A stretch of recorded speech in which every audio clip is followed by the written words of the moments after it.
Falar em senilidade se refere exclusivamente ao envelhecimento. Falar em demência está falando que a pessoa passou a ter um comprometimento cognitivo, que pode a memória estar envolvida, mas pode ter outras alterações cognitivas, e que isso acabou afetando a capacidade da pessoa viver de forma independente. Isso é demência.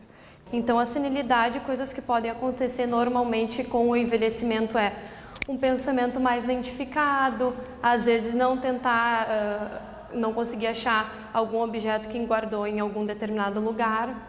Já o processo de demência em si é um processo de perda da cognição, ou seja, coisas que a gente aprendeu no decorrer da vida, como o processo de memória, o processo de solução de problemas em geral, o processo de fazer coisas na nossa casa que a gente desaprende. Esses dias eu cheguei em casa e ele perguntou, eu quero tomar café. Aí ele parou na frente da cafeteira, eu não sei onde é que eu tenho que botar água. Eu tenho que botar água aqui, tenho que botar... A demência é uma doença idade relacionada, né? Então, quanto mais a gente vive, mais chance a gente tem de ter demência, especialmente as demências neurodegenerativas. Com essa perspectiva mundial de envelhecimento, ela chegou a ser considerada uma das prioridades de saúde pública. Com 65 anos, a chance de eu ter demência é em torno de 5%. Com 85, isso vai para taxas aproximadamente 20%. E aí existem as causas que não tem como reverter, que aí entra o Alzheimer, o próprio vascular, que também depois que já está não vai ter como voltar para trás, a própria doença de Parkinson, né, que de 1/3 a metade dos pacientes com Parkinson também vão ter uma demência que não é Alzheimer, é da própria doença de Parkinson. E aí vão ter outras causas, né, como corpus de Levy, falar uns nomes complicados assim, mas enfim, que é como a gente, as frontotemporais, que pode dar inclusive em pessoas um pouco mais jovens, que aí são causas de doenças degenerativas que não tem, né, hoje a gente não conhece exatamente a causa, né, e não tem, obviamente, um tratamento para cura. E hoje, num serviço de 20 leitos de geriatria, nós temos em torno de 5 pacientes com síndromes demenciais. Daqui a 10, 15 anos, com essa mudança do perfil epidemiológico e esse envelhecimento populacional, com certeza 60% a 80% da nossa enfermaria vai ter déficit cognitivo. Demência tem várias causas. O Alzheimer é a mais comum, mais frequente em qualquer lugar do mundo. Mas está assim muito galopante, está rápido a evolução da doença dela. Muito esquecimento, começou o movimento das mãos a ter mais dificuldade, para se locomover também, ela começou a cair muito tombo. Ela está parada, caminhando devagar, de repente ela desanda, parece que vai correr e ir direto para o chão. Então as causas, a doença de Alzheimer a gente não conhece. Qualquer coisa que eu disser aqui não vai ser verdade, porque causa a gente não conhece. A gente conhece um pouco o que vai acontecendo no cérebro à medida que a doença vai, ou o processo de alteração da célula e do tecido cerebral vai sofrendo à medida que a pessoa vai envelhecendo, e isso, na verdade, começa muito antes de ficar velho. Essas alterações cerebrais, elas vão indo lentamente, né? 20 anos antes de chegar na idade de se manifestar como a demência, né, da doença de Alzheimer, a pessoa já tem lá as alterações que vêm andando ao longo do tempo.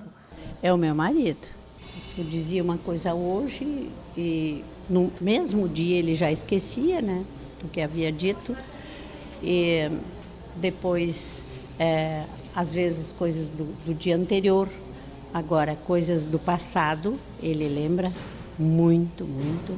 O mais comum na doença de Alzheimer é a memória do dia a dia. O que eu comi ontem, onde é que eu fui no fim de semana, coisas bem cotidianas e muito recentes. As coisas antigas são muito preservadas, né? O histórico da pessoa mais antiga é preservado. Os primeiros sinais são de memória, mas pode haver manifestações de outras áreas da cognição, como linguagem, dificuldade para se comunicar, se desorientar na rua, eu me perdi. Um fato isolado já é estranho, mas se isso se repete, realmente chama atenção e aí deve fazer uma avaliação.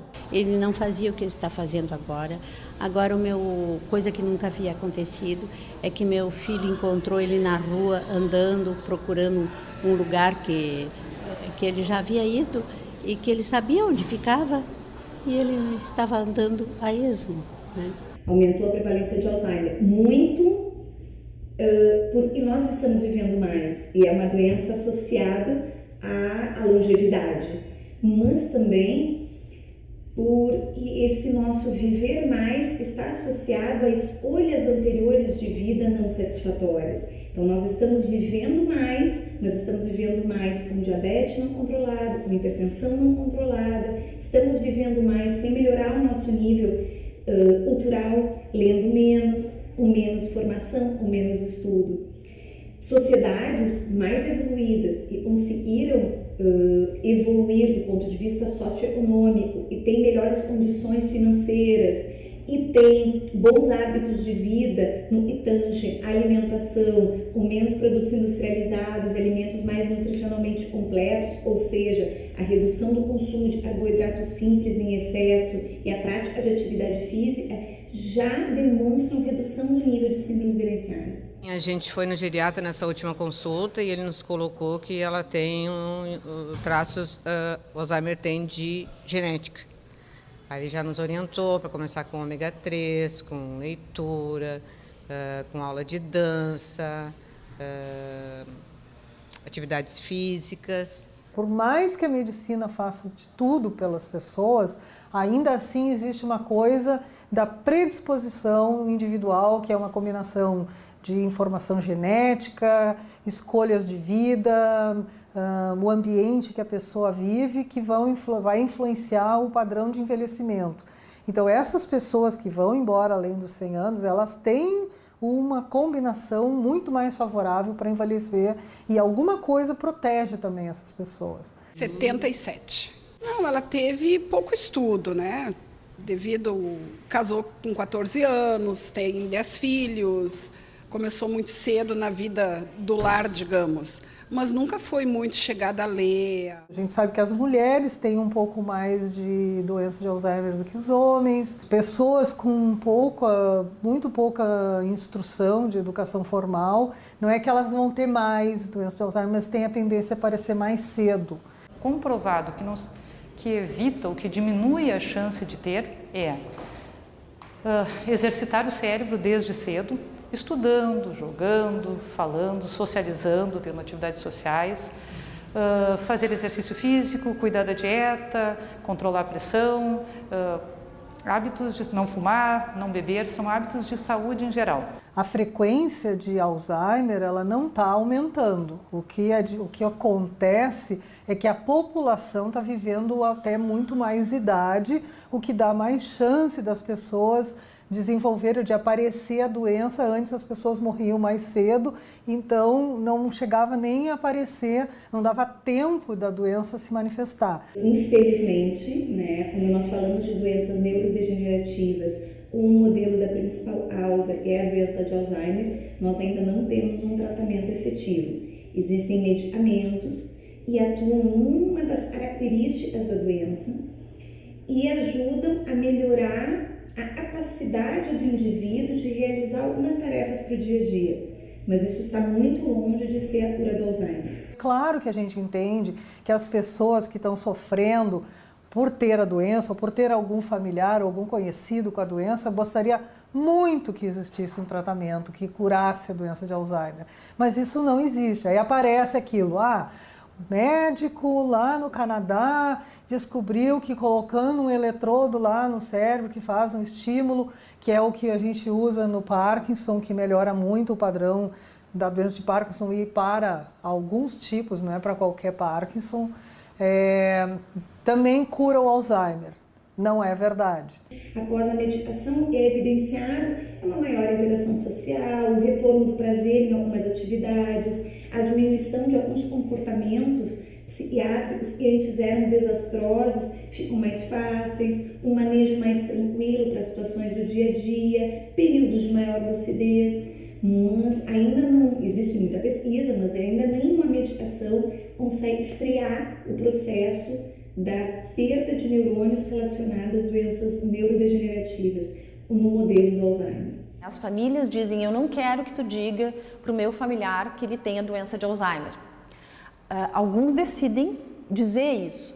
Quando a pessoa ainda está muito no início da doença, isso pode ter uma função positiva, mas na maioria das vezes muito negativa, porque o paciente, obviamente, diante de um diagnóstico desses que não tem cura, se vê deprimido, se vê sem saída, se vê tendo uma evolução muito ruim na vida, e isso gera uma enorme ansiedade, obviamente, e pode gerar um quadro de depressão que também pode agravar, então, o quadro da doença. Primeiramente, eu falei para ele, disse, tu estás com Alzheimer, porque eu achei que esse impacto aí fizesse com que ele acordasse, porque ele é inteligente, né?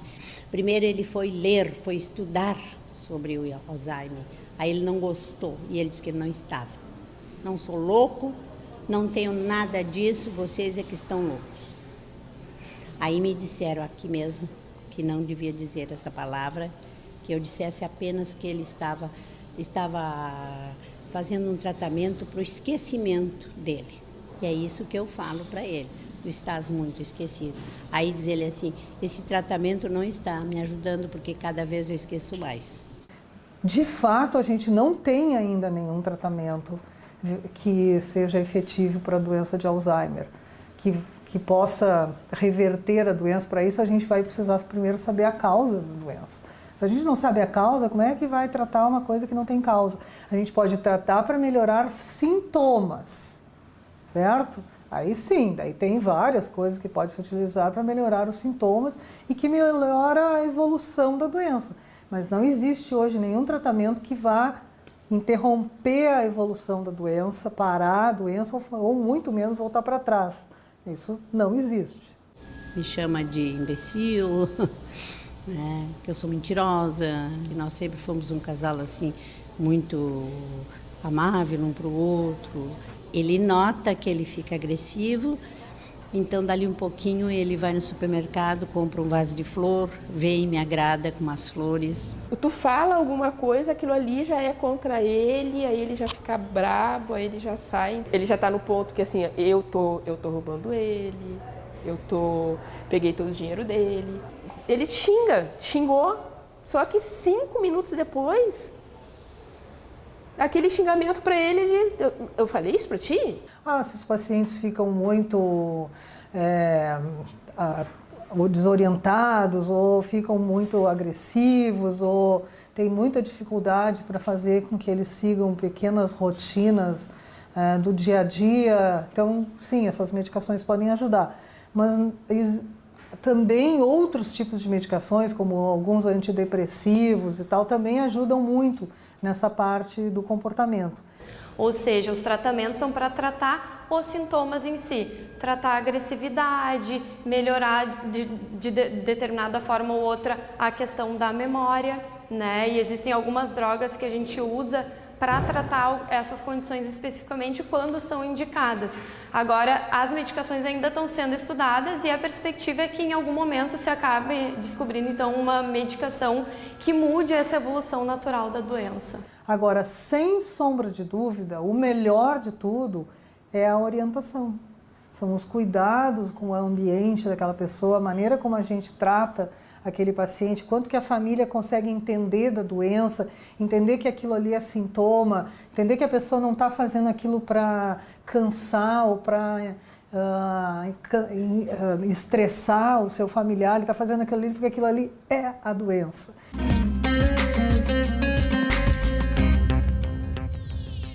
É bem complicado, é bem difícil. É bem difícil. E o que a gente pode fazer é só, acho que tentar, é a gente nos ajudar e tentar ajudar eles a melhorar. Quem mais precisa, na verdade, de orientação é a família para saber lidar com o que aparece, os comportamentos que se alteram, as dificuldades de interação. São as coisas mais frequentes assim que os familiares precisam ser orientados. Geralmente, quando eu venho aqui, eu digo que eu vou na minha terapia. Eu é que faço terapia, né? E para mim é uma terapia isso aqui, sabe? Porque eu ouço os depoimentos e me faz muito bem. Em primeiro lugar, o mais importante é ter total conhecimento sobre a doença. À medida que forem surgindo as coisas, a pessoa está preparada com determinados comportamentos ou com determinadas atitudes frente ao paciente. E o principal cuidado para não envelhecer junto é ter a sua vida preservada, de maneira que a pessoa preserve a sua individualidade, que tenha um tempo livre para fazer as suas atividades e que compartilhe esse cuidado com outras pessoas, de maneira que não fique extremamente sobrecarregado. Então, quando a gente consegue fazer que a família entenda isso e consiga se organizar, às vezes é melhor gastar o dinheiro se organizando para ter alguém ali pago para ajudar a cuidar do que gastar muito dinheiro em remédio. Às vezes eu me irrito também, né? Porque sou só eu que fico com ele, que os filhos todos moram longe e não podem me ajudar, né? Complicado, porque tu tem que ter uma paciência além da que tu tem. Nós já estamos velhas, eu estou com 60 anos, uma tolerância menor, a gente já está mais doente. A principal orientação em relação a como lidar com o paciente que tem Alzheimer é de não confrontá-lo. Porque muitas vezes o que ele diz é algo que ele acredita que seja verdade. E se eu confrontá-lo, não vai gerar nenhum benefício nem para ele nem para mim. O que passa muitas vezes como teimosia é de fato algo que aquele paciente acredita ter feito. Eu já tomei banho hoje. Ele não está falando isso para incomodar, ele não está falando isso para desafiar ninguém. Ele acha que já tomou banho hoje. Cuidar de um paciente com demência é uma tarefa difícil, né? E, em primeiro lugar, a gente precisa educar os cuidadores acerca de como é a doença, da evolução, de como eles podem ter um manejo adequado de cada situação. Também a gente tem que poder dizer para eles que eles não podem se sobrecarregar, né? Que cuidar é importante, mas que eles têm que ter o tempo deles, têm que ter as atividades deles. Tem que saber que em alguns momentos que eles estão muito estressados, que eles estão cansados, é hora de eles deixarem uma outra pessoa assumir, né? Outra questão é de que eles precisam aprender a não exigir demais do paciente nem exigir de menos, porque isso vai fazer com que o convívio com eles seja mais saudável. É muito triste. Primeiramente, eu fiquei assim chocada, chorei muito, me decepcionei bastante porque ele é uma pessoa muito inteligente, ele fazia palestras espíritas, parou agora este ano, faz pouco tempo, faz uns 2 meses atrás, ele disse que não quer mais fazer. Alterações de comportamento, elas fazem parte e elas são uma fonte grande de estresse para quem cuida, seja familiar, seja um cuidador profissional. Ele, sim, ele já está naquela fase que ele às vezes não me conhece. Eu tenho uma menina de 13 anos, a minha filha, ele está dizendo que aí ele pega e trata ela mais como uma criança. O meu irmão, eu tenho um irmão mais novo, que aí ele chega para minha mãe e pergunta quem ele é, né? Quem ele é filho de quem? A medicina descobriu que a memória dos sentimentos é armazenada em outras áreas cerebrais do que a memória dos fatos. Então, o fato desse indivíduo esquecer, né, alguns detalhes da vida, ou muitos, né, o fato dele não conseguir muitas vezes lembrar o nome de um filho, lembrar o nome do companheiro, não quer dizer que essa presença não vai trazer um sentimento de conforto e tranquilidade.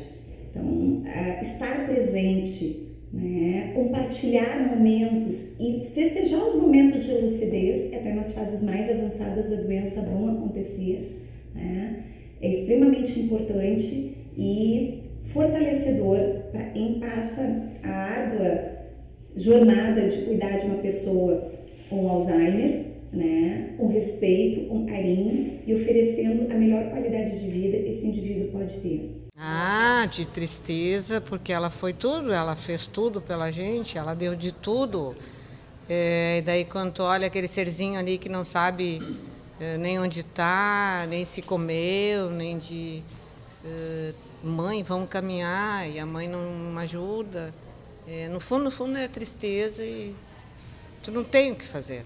Na sessão espírita, numa sociedade espírita que nós vamos, ele não quer parar, é o que nos deixa de pé. Faz muito, muito bem para ele, ele não quer parar de ir e, inclusive, o nosso médico não é espírita, é uma pessoa católica, uma pessoa que pratica o catolicismo, mas ele diz que faz muito bem para ele. Quando a pessoa está com a demência e a doença de Alzheimer, não quer dizer que não tem nada no cérebro mais do ponto de vista cognitivo. Durante várias etapas ainda da doença tem ainda. Basta a gente conseguir estimular aquilo de alguma maneira, né?